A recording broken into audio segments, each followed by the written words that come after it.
আমার প্রিয় ভাইয়েরা, আল্লাহ তাআলা তিনটা জিনিসের যেমনি আদেশ করেছেন, অনুরূপভাবে তিনটা বিষয় তিনি বারণ করেছেন, নিষেধ করেছেন। ওগুলোর কাছেও যাওয়া যাবে। শুনবেন। রাব্বুল আলামিন বলেন, ওয়ায়ানহা আনিল ফাহশাই ওয়াল মুনকারি ওয়াল বাগি। আমি যেমনি তিনটি বিষয়ে আদেশ করলাম, অনুরূপভাবে তিনটি বিষয়ে বারণ করলাম, নিষেধ করলাম। আমার 1 নাম্বার নিষেধাজ্ঞা হলো অশ্লীলতার প্রতি। ফাহশা, ওয়ায়ানহা আনিল ফাহশা, আল্লাহ তাআলা অশ্লীলতাকে নিষেধ করেছেন। কোন জিনিসকে? সবাই বলুন, কোন জিনিসকে? যত ধরনের, যত টাইপের, যত ক্যাটাগরির অশ্লীলতা হতে পারে, সব অশ্লীলতাকে হারাম করেছেন কে? ফাহশা মানে কি? কথায়, কাজে, আচরণে, কমেন্ট, ফেসবুকের কমেন্টসে যত ধরনের নোংরামো আছে, যত ধরনের অশ্লীলতা আছে, এটাকে আরবিতে বলে ফাহশা। এটাকে কি বলে? রাব্বুল আলামিন বলেন, কুল ইন্নামা হাররামা রাব্বিয়াল ফাওয়াহিশা মা যাহারা মিনহা ওয়া মা বাতান। ও নবী, আপনি বলে দেন, আমার রব প্রকাশ্য, অপ্রকাশ্য, স্পষ্ট কিংবা অস্পষ্ট, দৃশ্যমান কিংবা অদৃশ্যমান সব অশ্লীলতাকে হারাম করেছেন। সব ধরনের অশ্লীলতা হারাম, সব ধরনের। আল্লাহ তাআলা আমাদেরকে অশ্লীলতা থেকে বাঁচান, অশ্লীলতা থেকে তিনি আমাদেরকে হেফাজত করুক। পড়েন আমিন। এবার বলেন, আমাদের সমাজে অশ্লীলতা আছে না নাই? চট্টগ্রামে নাই? আমি কই নাই, ওনারা বলে আছে। দেখছেন, আমি সামহাও বাঁচায় দেওয়া ট্রাই করতেছি, ওনারা বলে আছে। অশ্লীলতা নানা ভাবে, নানা নামে, নানা মোড়কে আমাদের সমাজে আছে না নাই? সংস্কৃতির নামে, ফ্যাশনের নামে, বিনোদনের নামে, উপন্যাসের নামে, কনসার্টের নামে অশ্লীলতা আছে না নাই? আপনি দেখেছেন কনসার্টগুলোর অবস্থা?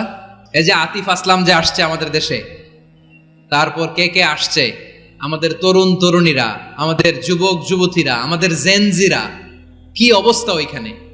হ্যাঁ, কি অবস্থা? কে বাঁচাবে ওদের? কে রক্ষা করবে ওদের ইমানের, ওদের চরিত্রের হেফাজতের গ্যারান্টি কে দিবে? কনসার্টের নামে অশ্লীলতা আছে না নাই? ছেলে মেয়ে একে অপরকে জড়ায় ধরতেছে, একে অপরকে চুমো খাচ্ছে, প্রকাশ্যে, দিবালোকে, গণমানুষের সামনে। আল্লাহ তাআলা এই অশ্লীলতা থেকে আমাদেরকে বেঁচে থাকতে বলেছেন। রূপালী জগতের নামে অশ্লীলতা আছে না নাই? এই টার্মটা আপনারা জানেন না? রূপালী জগৎ কি জগৎ? আসলে কি রূপালী জগৎ না অন্ধকার জগৎ? আমার বোনেরা, আপনাদেরকে যে কি বলে তারা বুঝায়, রূপালী জগৎ শুনেই আপনি ভরকে যাবেন না। রূপালী জগতে যে নারী যত বেশি উলঙ্গ, সে নাকি তত বেশি সাহসী। জানেন, বলে এটা একটা সাহসী নারী, খুব সাহসী পদক্ষেপ তার। যত বেশি শরীর থেকে কাপড় নামাতে পারবে, যত বেশি বস্ত্রহীন হয়ে নিজেকে প্রেজেন্ট করতে পারবে, সে নাকি তত বেশি সাহসী। আমার চট্টলার ভাইয়েরা, শয়তানের প্রথমে এজেন্ডা ছিল বনি আদমকে বস্ত্রহীন করা। সে আদম এবং হাওয়া আলাইহিস সালামকে নিষিদ্ধ গাছের ফল খাইয়ে তাদেরকে বস্ত্রহীন করেছে। এই জামিনেও সে আমাদেরকে বস্ত্রহীন করতে চাইবে। এই রূপালী জগতের নামে তারা এটা করে। আমার প্রিয় বোনেরা, আপনি জানেন না আপনার দাম কত। ওরা আপনাদেরকে বিজ্ঞাপনের সস্তা পণ্য বানাতে চায়। ওরা আপনাদেরকে ওদের ভোগের লিপসার টুলস বানাতে চায়। ওরা আপনাদেরকে দিয়ে ওদের খায়েশ পূরণ করতে চায়। এটা আপনাদের জন্য মোটেও ডিগনিটি নয়, এটা আপনাদের জন্য সম্মান নয়। আপনার সম্মান শালীনতায়, আপনার সম্মান হেজাবে, আপনার সম্মান ভদ্রতায়, আপনার সম্মান আপনার ডিসেন্ট পোশাকে। পোশাক বলে দেয় এই নারীটা ভদ্র না অভদ্র। পোশাক বলে দেয় এই মেয়েটা কোন ঘরের মেয়ে। আওয়াজ করে বলেন ঠিক কিনা? আপনি জানেন না, আপনারা সস্তা পণ্য বানায়, ভোগের পণ্য, বিলবোর্ডে আপনাকে উলঙ্গ করে উপস্থাপন করে।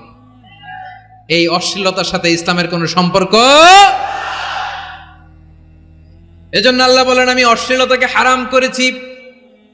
অশ্লীলতাকে হারাম করার প্রথম কারণ হলো এর মাধ্যমে মানবতাকে অপমানিত করা হয়। কারণ মানুষের সম্মান মানুষের পোশাকে। মানুষ যখন পোশাকহীন হয়ে যায়, বস্ত্রহীন হয়ে যায়, তার সম্মান কমে যায়, ঠিক কিনা? অশ্লীলতাকে হারাম করার প্রথম কারণ হচ্ছে মানুষ মানুষকে অপমান করে। একটা নারী, সে তো সম্মানিত, নারী যে কত সম্মানিত নারীর এটা বুঝেই নাই। বিশ্বনবী বলেন, আদ দুনিয়া কুল্লুহা মাতা ওয়া খায়রু মাতা'আদ দুনিয়া আল মারআতুস সালিহা। আমার বোনেরা, 5টা প্যান্ডেলে আপনারা এলইডিতে আমার আলোচনা শুনছেন, আমি জানি। আপনাদের এই গর্ভ যে কত দামি আপনি জানেন না। আপনার পেট থেকেই আসবে আগামী দিনের সালাহুদ্দিন আল আইয়ুবী। আপনার পেট থেকেই আসবে অনাগত দিনের ইমাম মাহদী আল মুনতাজার। আপনার পেট থেকেই আসবে অনাগত দিনের ফয়সাল, ওয়াসিম, মুগ্ধ, আবু সাইদের মতো বীর যোদ্ধা।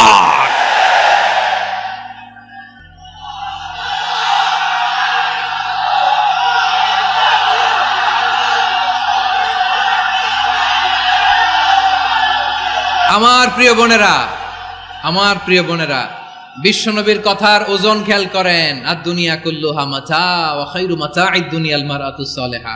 দুনিয়ার সবকিছুই অ্যাসেট, এর মধ্যে সবচেয়ে দামি অ্যাসেট নেককার নারী। আপনার গর্ভ যে কত দামি আপনি জানেন না। নিজের সময়টাকে কাজে লাগান, কোরআন পড়েন, সুন্নাহ পড়েন। আপনার অনেক দায়িত্ব ঘরে। You are the MD of your family. একটা family it's a very big institution. পরিবার একটা অনেক বড় প্রতিষ্ঠান। and you are the MD of your institution. আপনি এই পরিবারের MD, managing director of your family. এখানে আপনার কত দায়িত্ব। আপনি ছেলে মেয়েদেরকে তারবিয়া করবেন। আপনি আপনার স্বামীর জন্য ঘরটার জান্নাতের নীর বানাবেন। আপনার জন্য জান্নাতের ডুপ্লেক্স বাড়ি ওইখানে তৈরি করে রাখবে কে? আপনি যে কত দামি আপনি জানেন না। নারীদেরকে আল্লাহ বানিয়েছেন উচ্চতর করে, নিম্নতর নয়। নারীদেরকে ছোট্ট জিনিস দিলে এটার বড় করে দেয়। নারীদেরকে ভ্রূণ দিলে, শুক্রাণু দিলে নারী এটারে বাচ্চা হিসেবে উপহার দেয়, ঠিক কিনা? বিয়ের মাধ্যমে স্বামী যখন তার শুক্রাণু তার স্ত্রীকে উপহার দেয়, স্ত্রী রিটার্নে কি উপহার দেয়? ফুল ফর্ম বেবি, মানব সন্তান। দেখছেন, আপনি দিলেন একটুকুনি, দিছে বিশাল। আপনি যদি নারীকে বাজার এনে দেন, নারী এটাকে সুস্বাদু খাবারে রূপান্তর করে দেয়। আপনি তাকে একটা মুচকি হাসি দিয়ে দেন, সে তার কলিজা দিয়ে দেয়। কিন্তু যদি আপনি তার মনে কষ্ট দেন, সে আপনার জীবনকে জাহান্নাম বানায়া দেয়। খবর আছে, নারীর মন বুঝতে পারলে নেয়ামত, বুঝতে না পারলে কিয়ামত, ঠিক কিনা বলেন? আমার প্রিয় বোনেরা, আপনি যে কত দামি আপনি জানেন না। জানেন না আপনি কত দামি, অনেক দামি আপনি। আপনাদেরকে যেন ভোগের সস্তা পণ্য বানাতে না পারে, আপনাদেরকে সচেতন থাকতে হবে, সজাগ থাকতে হবে, কনসার্ন থাকতে হবে। শয়তানের ওই হাতছানির দিকে আর নজর দেওয়া যাবে না। তাহলে কেন আল্লাহ তাআলা এই ফাহশা অশ্লীলতাকে হারাম করলেন? 1 নাম্বার, এতে হিউম্যান ডিগনিটি কমে। 2 নাম্বার, এতে মানুষের অধিকার নষ্ট হয়। আপনি বিয়ে করেছেন, এরে পরকিয়া করেন, ওর সাথে এরকম আছে না নাই? স্ত্রীর অধিকার নষ্ট করেছেন। আপনি বিবাহ সম্পর্কে আবদ্ধ হয়েছেন তার সাথে, আপনি পরকিয়া করেন ওই ছেলের সাথে, আপনি আপনার হাজবেন্ডের সাথে বিট্রে করেছেন। এজন্য আল্লাহ অশ্লীলতাকে হারাম করেছে। অশ্লীলতাকে হারাম করার আরেকটা কারণ হচ্ছে আল্লাহ তাআলা এই হিউম্যান জেনারেশনকে এটাকে প্রিজার্ভ করতে চায়। হিফজুন নাসল, এটা মাকাসিদুশ শরিয়ার অনেক গুরুত্বপূর্ণ একটা মাকাসিদ, অনেক গুরুত্বপূর্ণ। আপনার নাসল, আপনার জেনারেশনকে সংরক্ষণ করা। এই যে আসতেছে ফেব্রুয়ারি, কত ফেব্রুয়ারি জানো? এটা কি বিশ্ব ভালোবাসা দিবস? হ্যাঁ, কি দিবস? এই বিশ্ব ভালোবাসা দিবসের সাথে মুসলমানদের কোনো সম্পর্ক নাই। আমার প্রিয় ভাইরা, এই যে আপনি অবৈধ সম্পর্কে জড়ালেন, কেন আল্লাহ অশ্লীলতাকে হারাম করেছে দেখেন। বলতেছিলাম যে এটা আপনার নাসল, আপনার জেনারেশন, আপনার লিনিয়েজ, আপনার বংশকে প্রিজার্ভ করা। কে কার বাবা, কে কার মা, বাবা মা জানা, প্রজন্মকে প্রিজার্ভ করা, এটা ইসলাম ওয়াজিব করে দিয়েছে। এই যে অবৈধ সম্পর্কের কারণে, বিশ্ব বেহায়া দিবসের কারণে, এগুলোর আউটকাম, আউটপুট হিসেবে মাঝে মাঝে ঢাকা মেডিকেলের ডাস্টবিনে নবজাতকের বাচ্চার কান্নার আওয়াজ শুনতে পাওয়া যায়। চট্টগ্রাম মেডিকেলের ডাস্টবিনে নবজাতকের কান্না শুনতে পাওয়া যায়। বীর চট্টলার মুসলমানেরা বুঝতে পারলে আওয়াজ করে বলেন, এই যে চট্টগ্রাম মেডিকেলে যে নবজাতকটা পাওয়া গেল, ওর বাবাকে আমাকে বলেন, ওর বাবাকে, ওর মাকে, ও কোন ফ্যামিলির সন্তান কেউ জানে? আপনি হিউম্যান ডিগনিটিকে অপমান করেছেন না? আপনি তার ভবিষ্যৎকে অন্ধকার করেছেন না? আপনি তার লিনিয়েজকে প্রশ্নবিদ্ধ করে দিয়েছেন না? এই জন্য আল্লাহ তাআলা অশ্লীলতাকে আমাদের জন্য হারাম করে দিয়েছেন। পড়েন সুবহানাল্লাহ। এই জন্য রাব্বুল আলামিন বলেন, কুল ইন্নামা হাররামা রাব্বিয়াল ফাওয়াহিশা মা যাহারা মিনহা ওয়া মা বাতান। প্রকাশ্য অপ্রকাশ্য সব অশ্লীলতাকে হারাম ঘোষণা করে দিয়েছে কে? আবার দুনিয়ার বুকে যারা অশ্লীলতার প্রসার করে তাদের জন্য শাস্তি মজুদ রেখেছে কে? রাব্বুল আলামিন বলেন, ইন্নাল্লাযীনা ইউহিব্বুনা আন তাশিআল ফাহিশাতু ফিল্লাযীনা আমানু লাহুম আযাবুন আলীমুন ফিদ দুনিয়া ওয়াল আখিরাতি ওয়াল্লাহু ইয়ালামু ওয়া আনতুম লা তা'লামুন। নিশ্চয়ই যারা বিশ্বাসীদের মাঝে অশ্লীলতার প্রচার প্রসার করতে চায় তাদের জন্য আমি মর্মন্তুদ শাস্তি প্রস্তুত করে রেখেছি, দুনিয়াতেও রেখেছি, আখিরাতেও রেখেছি। ঘোষণাটা কার?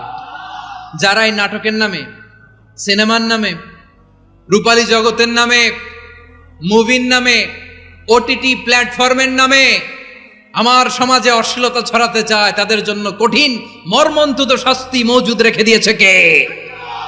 ও আমার বোনেরা, এখনো আপনি জাগবেন না? এখনো আপনার চিন্তার দুয়ারে এখনো নাড়া পড়ে নাই? ওরা আপনাকে উলঙ্গ বানাতে চায়, ওরা আপনাকে আইটেম গার্ল বানাতে চায়। এজন্য ইসলাম অশ্লীলতাকে হারাম করেছে। হারাম।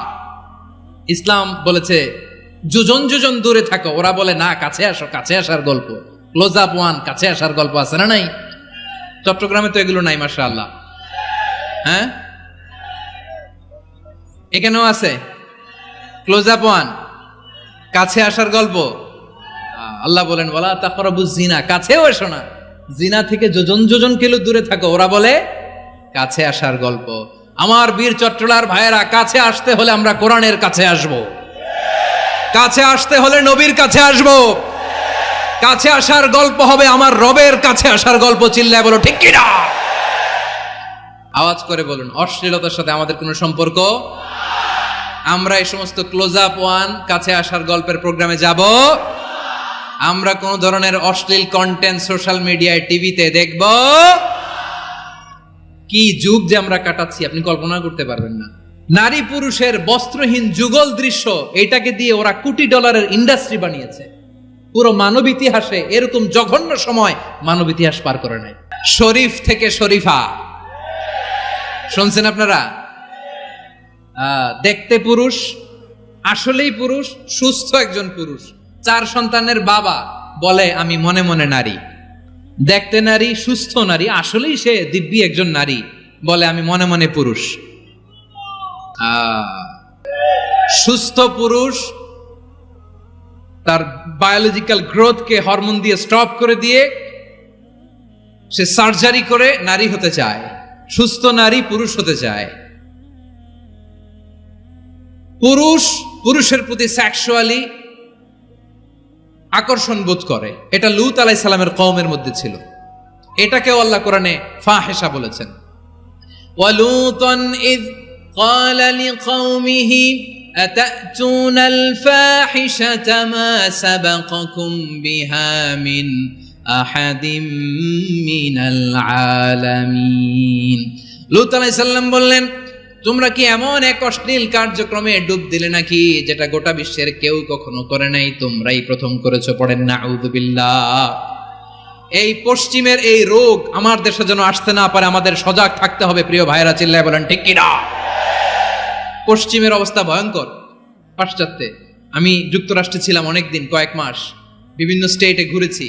গার্ডিয়ানরা উদ্বিগ্ন, ছেলে মেয়েদেরকে, ছোট্ট ছেলে মেয়ে, ওদেরকে জিজ্ঞেস করে তুমি how do you feel right now, inside yourself, তুমি ভিতরে ভিতরে কেমন ফিল করো? তোমার কি ছেলে ছেলে লাগে না মেয়ে মেয়ে লাগে?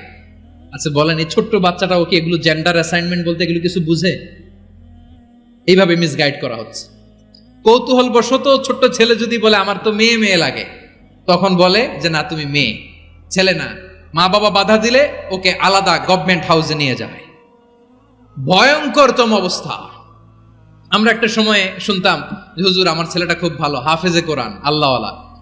হুজুর আমার ছেলে দাড়ি রাখছে, আল্লাহওয়ালা। হুজুর আমার ছেলে 5 ওয়াক্ত সালাত জামাতের সাথে পড়ে, তার মানে আল্লাহওয়ালা। পশ্চিমে যে আমি কি শুনছি জানেন? ওরা বলে হুজুর আমার ছেলেটা ইউনিভার্সিটির একটা মেয়ের সাথে প্রেম করে, ও খুব আল্লাহওয়ালা, হুজুর দোয়া করবেন। এর কারণ ওদের কাছে আল্লাহওয়ালার ক্রাইটেরিয়া হচ্ছে হুজুর আমার ছেলেটা আরেক ছেলের পছন্দ করে নাই, আমার মেয়েটা আরেক মেয়েকে ভালোবাসে নাই, এজন্য আমার ছেলেটা আল্লাহওয়ালা, হুজুর ওর জন্য একটু দোয়া করে দিয়েন। কি চ্যালেঞ্জ ওরা ফেস করতেছে। ওনার ছেলে যে আরেক ছেলেরে বিয়ে করবে না, এটাতেই উনি খুশি যে আলহামদুলিল্লাহ আমার ছেলেটা একটা মেয়েরে ভালোবাসে, আমার মেয়েটা একটা ছেলেরে ভালোবাসে, মানে এটা খুব আল্লাহওয়ালা। নাউজুবিল্লাহ পড়তে পারলেন না? এজন্য অশ্লীলতার সাথে আমাদের কোনো সম্পর্ক। রব্বুল আলামিন বলেন ওয়ায়ানহা আনিল ফাহশাই ওয়াল মুনকারি ওয়াল বাগি, তিনটা জিনিসকে আমি নিষিদ্ধ করলাম। এক নাম্বার হলো ফাহশা, অশ্লীলতা। 2 নম্বরে হলো মুনকার, সমস্ত মন্দ কাজ। আপনাদের মনোযোগ আছে না? শেষ করে দিব? আর 2-1 মিনিট শুনবেন? আচ্ছা বলি তাহলে, আর 2-1 মিনিট। তাহলে নিষেধাজ্ঞা জারি করেছেন 3টা জিনিসের উপর। 1 নাম্বার কি? ফাহশা, অশ্লীলতা। 2 নাম্বার মুনকার। মুনকার মানে হচ্ছে যত মন্দ কাজ, খারাপ কাজ, বাজে কাজ, এটার বলে মুনকার। এটার কি বলে? আপনারা পড়ছেন না তা'মুরুনা বিল মা'রুফি ওয়া তানহাউনা আনিল মুনকার। ভালো কাজের আদেশ, সৎ কাজের আদেশ, অসৎ কাজের নিষেধ। মুনকার, মুনকার হচ্ছে মানুষের স্বাভাবিক বিবেকবোধ যেটাকে খারাপ বলে, ওইটাই মুনকার। পৃথিবীর সব আসমানি গ্রন্থ যেটাকে খারাপ বলেছে, মানুষের স্বাভাবিক বিবেকবোধ যেটাকে খারাপ বলেছে, এগুলো সব মুনকার। যেমন ইফটিজিং, এটা কি ভালো না খারাপ? মজুদদারি, খাদ্যে ভেজাল দেওয়া, ওজনে কম দেওয়া, মাছে ফরমালিন মিশানো, চাঁদাবাজি, টেন্ডারবাজি, দখলবাজি, এগুলো আমাদের স্বাভাবিক বিবেকেই বলে এগুলো খারাপ, এগুলো হচ্ছে মুনকার। আল্লাহ তাআলা এই মুনকার থেকে আমাদেরকে বেঁচে থাকতে বলেন, আর শয়তান এই মুনকারের প্রতি আমাদেরকে উদ্বুদ্ধ করে। আল্লাহ তাআলা বললেন ইয়া আইয়ুহাল্লাযীনা আমানু লা তাত্তাবিউ খুতুওয়াতিশ শাইতান ومن يتبع خطوات الشيطان فإنه يأمر بالفحشاء والمنكر। আল্লাহ বললেন ও আমার গোলামেরা শোনো শোনো, ও আমার বিশ্বাসী বান্দারা খবরদার, তোমরা কশিনকালেও শয়তানের পদাঙ্ক অনুসরণ করবে না, কারণ শয়তান তোমাদেরকে অশ্লীলতা এবং মন্দ কাজের দিকে উদ্বুদ্ধ করে। আমাদের কাজ হচ্ছে শয়তান আমাদেরকে যেদিকে নিতে চায় আমরা তার উল্টা দিকে যাব, ঠিক কিনা বলেন? শয়তান এই মন্দ কাজকে আমাদের কাছে বিউটিফাই করে, চাকচিক্যময় করে আমাদের সামনে উপস্থাপন করে। এজন্য আল্লাহ বলেন মুনকারকে থামাতে হবে, মুনকার প্রতিরোধ করতে হবে। মুনকার প্রতিরোধের দায়িত্ব শুধু আমাদের নাকি? শুধু আপনার খতিব সাহেবের, ইমাম সাহেবের, নাকি মুসলিম উম্মার সবার? আওয়াজ করে বলুন, মুনকার অসৎ কাজ প্রতিরোধের দায়িত্ব কার? রাব্বুল আলামিন বলেন কুনতুম খায়রা উম্মাতিন উখরিজাত লিন-নাসি তা'মুরুনা বিল মা'রুফি ওয়া তানহাউনা আনিল মুনকার। তোমাদেরকে শ্রেষ্ঠ জাতি করে জমিনের মধ্যে আবির্ভূত করা হয়েছে, যাতে করে তোমরা জমিনের ভেতরে সৎ কাজের আদেশ করতে পারো আর অসৎ কাজের নিষেধ করতে পারো। উম্মা কুনতুম খায়রা, তাহলে গোটা উম্মার দায়িত্ব, এটা বুঝতে পারছেন তো? আচ্ছা আরো নিচে আসেন। এরপরে আল্লাহ বললেন শুধু উম্মা না, এই জমিনের রাজত্ব আমি যাদের হাতে দেই, এই জমিনের মালিক আমি যাদেরকে বানিয়ে দেই, যাদেরকে আমি সরকারের দায়িত্ব দেই, তাদেরকেও মুনকার প্রতিরোধের দায়িত্ব দিয়েছে কে? আল্লাহ বলেন যারা ক্ষমতার মসনদে বসেছে তাদেরকে 4 দফা কর্মসূচি আমি আল্লাহ দিলাম। আওয়াজ করে বলেন কয় দফা? আল্লাহ বলেন আল্লাযীনা ইম্মাক্কান্নাহুম ফিল আরদি আকামুস সালাতা ওয়া আতাউজ যাকাতা ওয়া আমারু বিল মা'রুফি ওয়া নাহাউ আনিল মুনকার ওয়ালিল্লাহি আকিবাতুল উমুর। যারা এই জমিনের উত্তরাধিকার হয়েছে তারা 4 দফা কর্মসূচি নিয়ে সামনে আগাবা। সালাত কায়েম করবা, যাকাত আদায় করবা, সৎ কাজের আদেশ দিবা, অসৎ কাজ থেকে মুনকার প্রতিরোধ করবা। আদেশটা কার? আমার প্রিয় চট্টলার ভাইরা, পুরো উম্মার দায়িত্ব মুনকার প্রতিরোধ করা, সরকার প্রধানের দায়িত্ব মুনকার প্রতিরোধ করা। এরপর আল্লাহ বলেন প্রতিটা ফ্যামিলির যিনি প্রধান সিইও বাবা, প্রত্যেক বাবারও দায়িত্ব এই মুনকার প্রতিরোধ করা। আওয়াজ করে বলেন ঠিক কিনা? যেমনটি সাইয়েদনা লুকমান আলাইহিস সালাম ওনার কলিজার টুকরা সন্তানকে আদেশ করেছেন, ইয়া বুনাইয়া আকিমিস সালাতা ওয়া'মুর বিল মা'রুফি ওয়ানহা আনিল মুনকার। পড়েন সুবহানাল্লাহ। বাবা ছেলেকে সবক দিচ্ছে। কে সবক দিচ্ছে? কাকে? লুকমান আলাইহিস সালাম ছেলেকে বলতেছে, ওরে আমার কলিজার টুকরা সন্তান, ওরে আমার বাছা, নামাজ কায়েম করবা, সৎ কাজের আদেশ দিবা, আর মুনকার প্রতিরোধ করবা, অসৎ কাজ সমাজ থেকে খারাপ কাজকে ঝেঁটে বিদায় করে দিবা। তাহলে দেখেন আমি স্টেপ বাই স্টেপ নামলাম। পুরা উম্মার দায়িত্ব, জমিনের উত্তরাধিকারী আল্লাহ যাদেরকে বানিয়েছেন সরকার, তাদের দায়িত্ব, প্রতিটি ফ্যামিলির প্রধানের দায়িত্ব। এরপরে বিশ্বনবী বলেন সচেতন প্রতিটি মুসলিমের দায়িত্ব সমাজ থেকে মুনকারকে উৎখাত করা। বিশ্বনবী বলেছেন, মান রাআ মিনকুম মুনকারান ফালিয়ুগাইয়িরহু বিয়াদিহি فإن لم يستطع فبلسانه وإن لم يستطع فبقلبه وذلك أضعف الإيمان। সমাজে যে মুনকার দেখবে, খারাপ কাজ দেখবে, সেজন্য হাত দিয়ে সেটাকে থামায়। কি দিয়ে? আপনাদের তো হাত নাই না? হাত আছে, হাত আছে। ওরা যেই হাত দিয়ে অন্যায় করে ওইটা প্রতিরোধের জন্য আমাদেরও হাত আছে না নাই? আমার প্রিয় ভাইয়েরা, ওরা ওদের যেই হাত দিয়ে টেন্ডারবাজি করে, চাঁদাবাজি করে, ইফটিজিং করে, দখলবাজি করে, যেই হাত দিয়ে, ওই মুনকার থামায় দেওয়ার জন্য আল্লাহর দে আমাদেরও দুটি হাত আছে না নাই? আমাদেরও হাত আছে।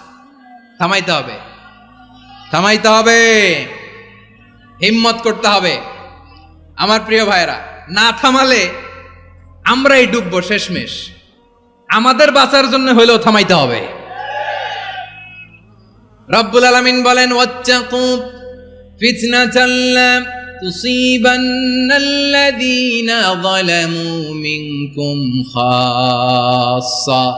ও আমার গোলামেরা, ওই আযাবকে ভয় করো যে আযাব যখন আমি জমিনের বুকে পাঠাই শুধু জালেমদেরকেই মারি না, আলেমদেরকেও মারি।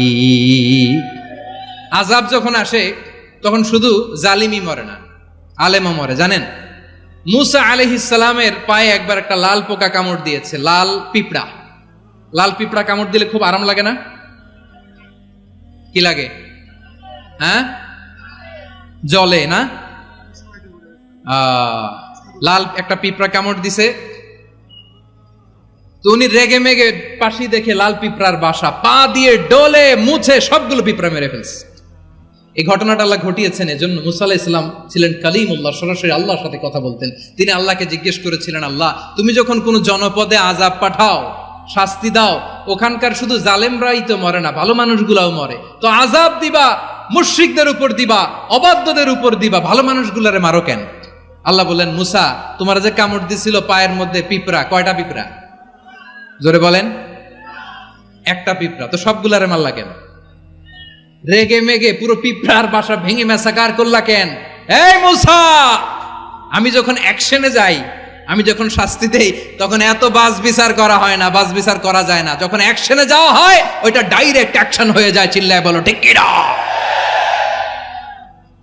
এজন্য আমাদের বাঁচার জন্য হলেও এই পাপ থামাতে হবে, এই শয়তানের অট্টহাসি থামাতে হবে, অন্যায় অপরাধ সমাজ থেকে আমাদের থামাতে হবে। কারণ আযাব আসলে ওরাও মরবে, আমরাও মরব। একটা জাহাজ 2 তলা, আপনি আছেন 2য় তলায়, শুনতেছেন? শুনতেছেন? জাহাজ কয় তলা? আপনি কোন তলায়? 2য় তলায়। নিচের তলার কিছু লোক জাহাজের তলা ছিদ্র করতে আরম্ভ করছে। কি ছিদ্র করতেছে? আচ্ছা, জাহাজের তলা ছিদ্র করলে তলা দিয়ে কি ঢুকে? এখন আপনি যদি বলেন আমার কি, আমি তো 2 তলায়, আমার কি, আমি তো সেফ, আমি ইন দ্য সেফ জোন, আমি তো ভালো আছি, আমি তো ভালো আছি, ওরা ছিদ্র করে ওরা মরবে। আসলে কি শুধু ওরা মরবে, নাকি তলা ফুটো হলে ভিতরে পানি ঢুকলে আপনারও শরীর সমাধি হবে? তলা দিয়ে যখন পানি ঢুকবে, জাহাজ ঢুকলে আপনিও মরবেন। এজন্য নিজে মরার আগে ওই পাগলগুলোর নিচতলায় যে থামাতে হবে, চিল্লায় বলেন ঠিক কিনা? এজন্য আল্লাহ বললেন মুনকার প্রতিরোধের দায়িত্ব সমাজের টপ টু বটম সবার। পুরাম্মার দায়িত্ব, সরকার প্রধানের দায়িত্ব, প্রতিটি ফ্যামিলির প্রধান বাবার দায়িত্ব, বিশ্বনবী বললেন প্রতিটি সচেতন মুসলিমের দায়িত্ব। এজন্য মুনকার প্রতিরোধ করার দরকার আছে না নাই? সমাজে এই যে ইফটিজিং হয়, আপনার বোনের বয়সী একটা মেয়েকে কিছু বখাটে টিটকারি করে, এই বলে সেই বলে, নোংরা কথা বলে, রাস্তায় দেখেও আপনি পাশ দিয়ে না দেখার মতো চলে যান কেন? আপনি দাঁড়ান না কেন? আপনি দাঁড়ালেই তো থেমে যাবে, কারণ সত্যের যে শক্তি তার সামনে মিথ্যা মুখ থুবড়ে পড়ে। আপনার সামনে ও কিছুই না, নাথিং। আপনি দাঁড়ান, ওকে প্রশ্ন করেন যে আমার বোনকে তুমি ডিস্টার্ব করো কেন? আপনাকে দেখে আরো 5 জন দাঁড়াবে, 5 জনকে দেখে আরো 10 জন দাঁড়াবে। আমাদের নীরবতা আর আমাদের নিশ্চুপ থাকাই জালিমদেরকে আরো শক্তিশালী জালিম বানিয়েছে। এজন্য মুনকার প্রতিরোধের দায়িত্ব আমাদের সবার। টেন্ডারবাজি, চাঁদাবাজি, দুর্নীতি, অপরাধ, দখলদারিত্ব, মজুদদারি, এগুলো সব কিছু একসাথে প্রতিরোধ করতে হবে, ঠিক কিনা বলেন? একটা মানবিক সমাজ যদি চাই, প্রতিরোধ করতে হবে। প্রিয় ভাইয়েরা, আল্লাহর শপথ নিয়ে বলি, এই নাসিহাতগুলো সবার জন্য, সব দলের জন্য, সব মতের মানুষের জন্য। আমরা কোনো দলের প্রতি মানুষকে ডাকি না, আমরা ডাকি ইসলামের দিকে।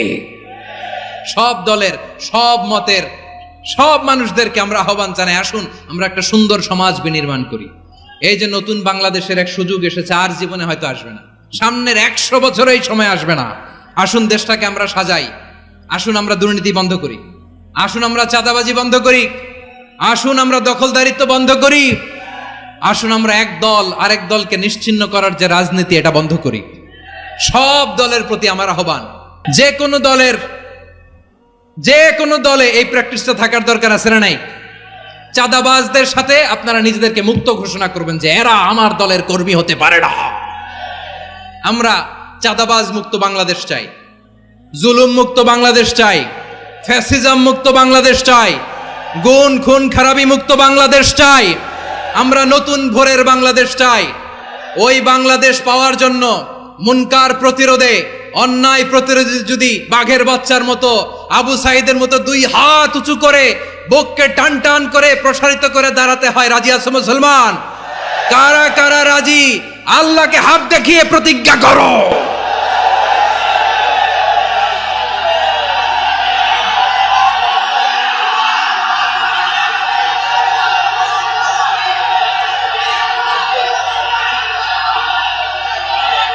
আমার প্রিয় ভাইয়েরা, বসুন বসুন আমার ভাইয়েরা। রাব্বুল আলামিন বলেন, ওয়ায়ানহা আনিল ফাহশাই ওয়াল মুনকারি ওয়াল বাগি ইয়াইদুকুম লাআল্লাকুম তাযাক্কারুন। আল্লাহ বললেন, আমি অশ্লীলতাকে নিষেধ করি, আমি সব ধরনের মন্দ কাজকে নিষিদ্ধ করি, সব শেষে আমি সীমা লঙ্ঘনকে তোমাদের জন্য নিষিদ্ধ করি। আলোচনা মনে আছে তো, না ভুলে গেছেন? নিষিদ্ধ করেছেন কয়টা জিনিস? 1 নম্বরে অশ্লীলতা, 2 নম্বরে মুনকার তথা সব মন্দ কাজ, 3 নম্বরে আল বাগি, সীমা লঙ্ঘন, ক্রসিং দ্য লিমিট। সীমা লঙ্ঘন করা ভালো না। We all should know our limits. চিল্লায় বলেন ঠিক কিনা? একই আয়াতে আল্লাহ বললেন, কুল ইন্নামা حرم ربي الفواحش ما ظهر منها وما بطن والإثم والبغي بغير الحق। অন্যায় ভাবে যে অবাধ্য হয়, যে সীমা লঙ্ঘন করে, তাদেরকেও আমি এটা হারাম করে দিলাম। সীমা লঙ্ঘন করা হারাম, সীমা লঙ্ঘন করা হারাম। আল্লাহ বারবার আমাদেরকে ওয়ার্নিং দেয়। যখন আমরা থামি না তখন আল্লাহ ধরে, আর যখন ধরে তখন ছাড়ে না। ধরে না, ধরলে আল্লাহ ফেরাউনকে কিন্তু হুট করে ধরে নাই, আপনারা জানেন 9 বার ওয়ার্নিং দিয়েছে ফেরাউনকে। আল্লাহ তাআলা ওয়ার্নিং দিয়েছিল কয়বার? বীর চট্টলার বীর সেনানীরা আওয়াজ করে বলেন, ফেরাউনকে ধরার আগে ওয়ার্নিং দেয়া হয়েছিল কয়টা? রব্বুল আলামিন বলেন, ওয়ালাকাদ আতাইনা মূসা 9 আয়াতিন বাইয়িনাত, 9টা মুআজিজা দেখিয়েছি। 1 2 3 বারবার এইভাবে রিমাইন্ডার, ওইভাবে রিমাইন্ডার, এইভাবে নসিহত, ওইভাবে দাওয়া। ফাকুলা লাহু কাওলান লাইয়িনা, নরম করে বলো, সফট করে বলো, যত ওয়ে হতে পারে দাওয়া মেথডোলজির মুসা আলাইহিস সালামের সব অ্যাপ্লাই শেষ। 10ম বারে